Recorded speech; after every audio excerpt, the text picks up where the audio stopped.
नमस्कार, आप देख रहे हैं इंडिया टीवी। मैं हूं पेनाज त्यागी। केजरीवाल 48 घंटे में इस्तीफा दे देंगे। करीब 40 घंटे पहले उनको बेल मिली थी। जब तक वो जेल में थे, सब उनसे बार बार इस्तीफा मांगते रहे, लेकिन केजरीवाल ने तमाम आरोप, तमाम सवाल, आलोचना के बावजूद इस्तीफा नहीं दिया। जब बेल मिल गई तो किसी ने इस्तीफा नहीं मांगा, लेकिन अब केजरीवाल ने अपनी तरफ से ऐलान कर दिया। केजरीवाल ने ऐसा ही तो ये नहीं कर दिया होगा, पीछे कुछ रणनीति होगी। दरअसल केजरीवाल अब दिल्ली के चुनाव पर फोकस करेंगे। दिल्ली जीतना उनके लिए इतना जरूरी क्यों है? इसके लिए 2029 के आप पॉलिटिकल पोस्टर को सामने रखिए, सोच कर देखिए। लगातार 3 बार सरकार बनाने का रिकॉर्ड किस किस के पास है? राज्यों की बात करें तो गुजरात, मध्य प्रदेश, पश्चिम बंगाल, और केंद्र की तो सिर्फ नरेंद्र मोदी। ऐसे में अगर केजरीवाल तीसरी बार दिल्ली जीत ले गए तो वो भी इस एलीट क्लब में शामिल हो जाएंगे। उनके रिपोर्ट कार्ड का वेटेज, उनके ट्रैक रिकॉर्ड का वेटेज हर सीएम से ज्यादा हो जाएगा। अब उनके पास बताने के लिए केजरीवाल मॉडल हो जाएगा। इसके पैरेलल राहुल गांधी के पास क्या होगा? गवर्नेंस का कोई मॉडल नहीं होगा। ऐसे में 2029 मोदी के सामने राहुल टिकेंगे या केजरीवाल? अरविंद केजरीवाल 177 दिन जेल में थे। बाहर आते ही पहला धमाका कर दिया। अब आगे क्या क्या होगा? 2029 के लिए पॉलिटिक्स का डायनेमिक्स अब कैसे बदलेगा? आइए स्टेप बाय स्टेप इस रिपोर्ट में आपको समझाते हैं। केजरीवाल का 48 दिन का प्लान क्या है? केजरीवाल का अगले 48 महीने का प्लान क्या है? ये सब केजरीवाल ने 48 सेकंड में बता दिया है।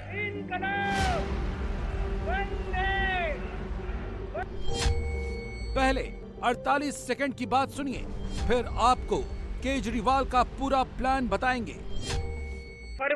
केजरीवाल ने ये डिसीजन क्यों लिया?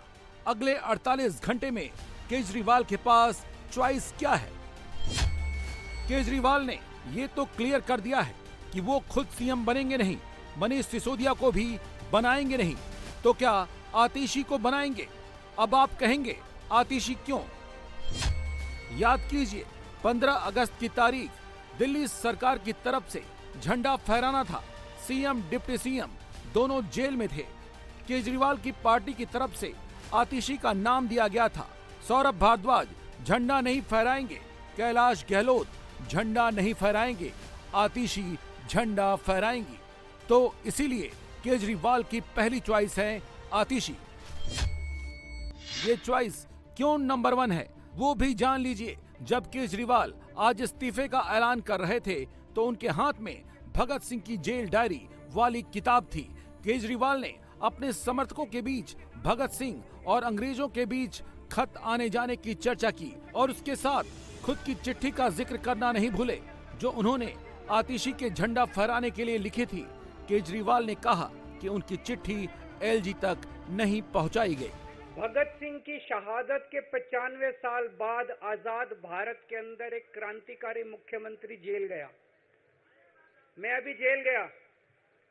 मैंने जेल से एक ही पत्र लिखा था एलजी साहब को। 15 अगस्त था, देश का स्वाधीनता दिवस था। देश के आजादी के दिवस के ऊपर दिल्ली का मुख्यमंत्री दिल्ली सरकार की तरफ से झंडा फहराता है। मैंने एलजी साहब को 3 दिन पहले चिट्ठी लिखी, 15 अगस्त के 3 दिन पहले, कि एलजी साहब, मैं चूंकि जेल में हूं, मेरी जगह आतिशी जी को झंडा फहराने की इजाजत दी जाए। कुछ गलत तो नहीं लिखा? वो चिट्ठी मेरी एलजी साहब तक नहीं पहुंचाई गई। केजरीवाल की दूसरी चॉइस क्या हो सकती है? बीजेपी जोर जोर से कह रही है अगले 48 घंटे के बाद सौरभ भारद्वाज नहीं, कैलाश गहलोत नहीं, आतिशी भी नहीं, केजरीवाल की पत्नी सुनीता केजरीवाल सीएम की चॉइस हो सकती हैं। बीजेपी को शक है कि केजरीवाल सुनीता केजरीवाल को सीएम बनाने के लिए माहौल तैयार कर रहे हैं। तो जनता ने तो अपना वर्डिक्ट इनको 3 महीने पहले दिया ना, तब भी ये जीप पे बैठ के घूम रहे थे दिल्ली की सड़कों में कि वोट के बदले, जेल के बदले वोट दीजिए। तो दिल्ली की जनता ने फैसला सुनाया और 0 करके भेजा इनको। दिल्ली की जनता अपना वर्डिक्ट इनको दे चुकी है और दोबारा भी देगी, क्योंकि दिल्ली की जनता इस भ्रष्टाचारी सरकार से निजात चाहती है। दिल्ली की जनता इनसे मुक्ति चाहती है। ये कल के रहते आज चुनाव करवा लें। और अगर इनमें ये जो 2 दिन मांग रहे हैं, ये 2 दिन में क्या करना चाहते हैं? माता सुनीता के लिए कोई माहौल तैयार करना चाहते हैं या 2 दिन में माल बटोरना चाहते हैं? अरे पूरा का पूरा मंत्रिमंडल भंग करो, जाओ चुनाव कराओ, दिल्ली की जनता कर देगी फैसला। इतना इंतजार क्यों करना 5 महीने का? अब आपको लग रहा होगा कि केजरीवाल ने इतना बड़ा दांव कैसे चल दिया। तिहाड़ जेल में केजरीवाल 177 दिन तक बंद थे। 177 दिन में केजरीवाल ने क्या किया? केजरीवाल ने जेल में ही अगले 177 दिन का प्लान किया। क्या करना है, minute to minute, day by day का कैलकुलेशन किया। अगर जमानत मिली तो क्या करना है, नहीं मिली तो क्या करना है, जमानत की शर्तों से सीएम के काम पर असर हुआ तब क्या प्लान करना है। केजरीवाल ने जेल में ही सारा हिसाब जोड़ लिया था। रिजाइन वाला पासा केजरीवाल ने यूं ही नहीं फेंका।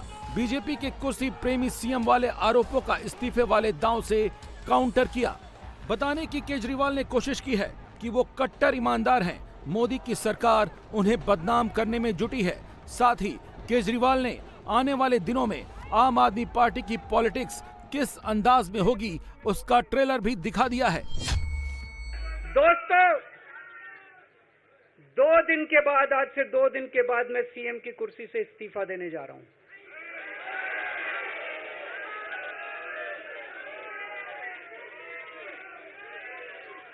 और मैं तब तक सीएम की कुर्सी पे नहीं बैठूंगा जब तक जनता अपना फैसला ना सुना दे।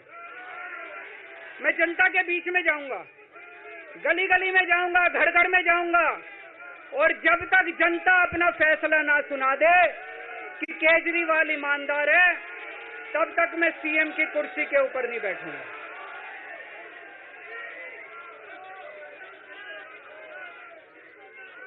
आज से कुछ महीने बाद चुनाव है, दिल्ली के चुनाव है।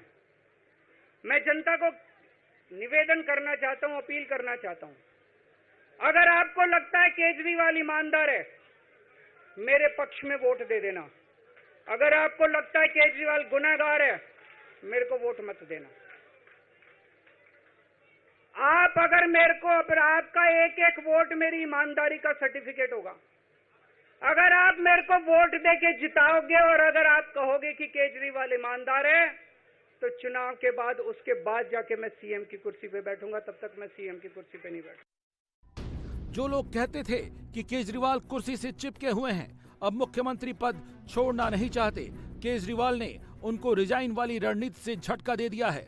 ये बताने की कोशिश की है कि मुझे कुर्सी नहीं चाहिए। अब सवाल है कि केजरीवाल को इससे नफा है या नुकसान। केजरीवाल का कैलकुलेशन यह है कि इससे नुकसान कम, नफा ज्यादा है। पहला तो केजरीवाल को लगता है कि ये मैसेज देने में कामयाब होंगे कि वो कुर्सी बीजेपी के दबाव में नहीं बल्कि अपनी मर्जी से छोड़ रहे हैं। केजरीवाल को ये पता है कि ईडी के पास जो गवाह हैं, सबूत हैं, उससे अगर वो सीएम रहते हैं तो उनकी मुश्किलें बढ़ सकती हैं और उनको ये भी अंदाजा है कि ये मामला लंबा चलेगा। ऐसे में अपने मनपसंद का सीएम बनाकर इस आरोप से वो बच जाएंगे कि दिल्ली का काम नहीं रुक रहा है। केजरीवाल ने इस्तीफे से ये मैसेज देने की कोशिश की है कि दिल्ली के लिए उन्होंने कुर्सी कुर्बान कर दी है। केजरीवाल ये समझ चुके हैं कि लोकसभा का चुनाव दिल्ली में वो हार चुके हैं। ऐसे में विधानसभा का चुनाव अगर वो जीत जाते हैं तो खुलकर वो कह सकेंगे कि उनके ऊपर लगाए गए आरोप सारे झूठे थे और दिल्ली की जनता ने ये मान लिया है, इसीलिए जिता दिया है। केजरीवाल का प्लान भी यही है और इस सारी कवायद के पीछे मेन दिल्ली विधानसभा का चुनाव ही है, जिसका पहला टेस्ट हरियाणा चुनाव में होने वाला है। बीजेपी केजरीवाल की सियासत को समझ रही है, इसीलिए इस्तीफे वाले दांव पर अग्रेसिवली अटैक कर रही है। एक और संदेह पैदा होता है कि आप जेल में रह के तो इस्तीफे की बात किए नहीं, बाहर क्यों आके किए? और अब कह रहे हैं कि हम मांग करते हैं कि चुनाव जल्दी कराया जाए। कहीं ऐसा तो नहीं चुनावी दंगल में उतरने की जो बात आ रही है वो आपकी पार्टी के अंदर कोई दंगल हो रहा है जिसकी वजह से आपको लग रहा है आप संभालना मुश्किल होगा?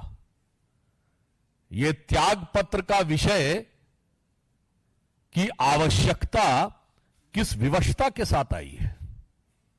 दिल्ली की जनता के मन में प्रश्न है कि त्याग पत्र की आवश्यकता किस विवशता के साथ है, क्योंकि जब वो बात कह रहे हैं तो अपनी चरित्र के अनुरूप वो अनर्गल बात कह रहे हैं। आप दिल्ली के मुख्यमंत्री अभी भी हैं, आपका प्रचंड बहुमत है विधानसभा में। यदि चुनाव चाहते हैं तो कैबिनेट की बैठक बुलाइए, असेंबली डिसॉल्व करके डिसोल्यूशन ऑफ असेंबली रिकमेंड कर दीजिए नए चुनाव के लिए। इसमें मांग क्या करना भाई? जिसके पास 70 में 62 एमएलए हैं वो कह रहे मैं मांग करता हूं कि चुनाव किया जाए। यह मांग अपने आप में दर्शाती है कि उनका किरदार अपने आप में कितना विचित्र हो गया है।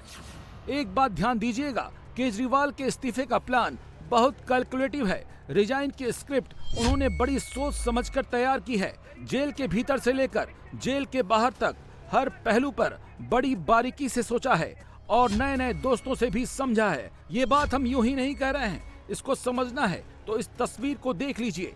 24 घंटे पहले केजरीवाल अपनी पूरी टीम के साथ अपने वकील अभिषेक मनु सिंघवी से मिलने गए थे। कहने को तो वो अपनी और सबकी जमानत मिलने का धन्यवाद देने गए थे, लेकिन बंद कमरों में अभिषेक मनु सिंघवी जैसे धुरंधर वकील और धूर मोदी विरोधी लीडर से मिलने का मतलब बस इतना ही नहीं है। सच्चाई ये है कि मोदी की पॉलिटिक्स को कैसे काउंटर करना है, ईडी सीबीआई के चक्कर से कैसे निकलकर फ्यूचर की पॉलिटिक्स करनी है, यकीनन इस फॉर्मूले पर भी इस मीटिंग में डिस्कस हुआ होगा। दिल्ली विधानसभा चुनाव को अभी 6 महीने का वक्त है। उससे पहले केजरीवाल इस्तीफे वाले फॉर्मूले का एक्सपेरिमेंट हरियाणा में होगा, जिसमें अभी 20 दिन का वक्त है। हरियाणा में 90 की 90 सीटों पर आम आदमी पार्टी चुनाव लड़ रही है। सवाल है कि क्या इससे केजरीवाल हरियाणा में गेम बदल देंगे? केजरीवाल सीएम की कुर्सी छोड़ देंगे तो उससे होगा क्या? हरियाणा में केजरीवाल फुल फोकस कर सकेंगे? हरियाणा में आपका कैडर उतना मजबूत नहीं है जितना कि दिल्ली या पंजाब में है। कैडर मजबूत करने के लिए केजरीवाल हरियाणा के कार्यकर्ताओं के बीच एक्टिव रहेंगे। कार्यकर्ताओं का मनोबल मजबूत होगा, वो जी जान से पार्टी के प्रचार में जुटेंगे। दूसरा फायदा, हरियाणा में आम आदमी पार्टी का कोई बड़ा नेता नहीं है। केजरीवाल उस कमी को 20 दिन के चुनाव प्रचार में पूरा कर देंगे। हालांकि उनकी पत्नी ने हरियाणा में कई रैलियां की। केजरीवाल को हरियाणा का लाल और हरियाणा का शेर कहकर प्रोजेक्ट किया। केजरीवाल अपना लोहा दिल्ली और पंजाब में मनवा चुके हैं और दोनों के बीच में हरियाणा है, इसीलिए उम्मीद ज्यादा है। तीसरा फायदा, केजरीवाल का होम स्टेट हरियाणा है। हिसार जिले के खेड़ा गांव से केजरीवाल आते हैं। केजरीवाल सिंपैथी गेन करने में भी माहिर हैं। जब जनता के बीच में जाएंगे तो हरियाणा के बेटे को खुद को पीड़ित, बीजेपी को प्रताड़ित बताने में कोई गुरेज नहीं करेंगे। मोटा मोटा माना जाता है कि गुरुग्राम, फरीदाबाद, सोनीपत, पानीपत के अलावा कुरुक्षेत्र और करनाल जैसे कई शहर हैं जहां आम आदमी पार्टी फाइट दे सकती है। चौथा फायदा, 2019 में आम आदमी पार्टी ने 46 उम्मीदवार हरियाणा में उतारे थे। पार्टी का वोट शेयर 0.48% था, लेकिन इन 5 सालों में हरियाणा में लोकल लेवल पर कैडर को मजबूत किया गया है। जब केजरीवाल सीएम की कुर्सी से फ्री होकर फील्ड में उतरेंगे तो कैडर अपने आप चार्ज हो जाएगा और अगर ये कैडर वोट दिलाने में कामयाब होता है तो केजरीवाल का इस्तीफा फायदेमंद हो सकता है। पांचवा फायदा, हरियाणा में केजरीवाल का फायदा हो न हो, लेकिन कांग्रेस और बीजेपी का नुकसान हो सकता है।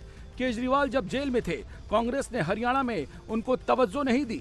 बीजेपी से पुरानी दुश्मनी है। शहरी इलाकों में केजरीवाल असर डालते हैं। ऐसे में केजरीवाल अगर आम आदमी पार्टी का वोट बढ़ाएंगे तो सीधे सीधे कांग्रेस बीजेपी को नुकसान पहुंचाएंगे। जेल हो गई थी, भले किसी कारण से हुई, आपको तो बहुत पहले मुख्यमंत्री के पद से छोड़ देना चाहिए था। और अब बचा क्या है? अब इनके जो सीएम पद का छोड़ने का है, ये केवल एक नाटक है।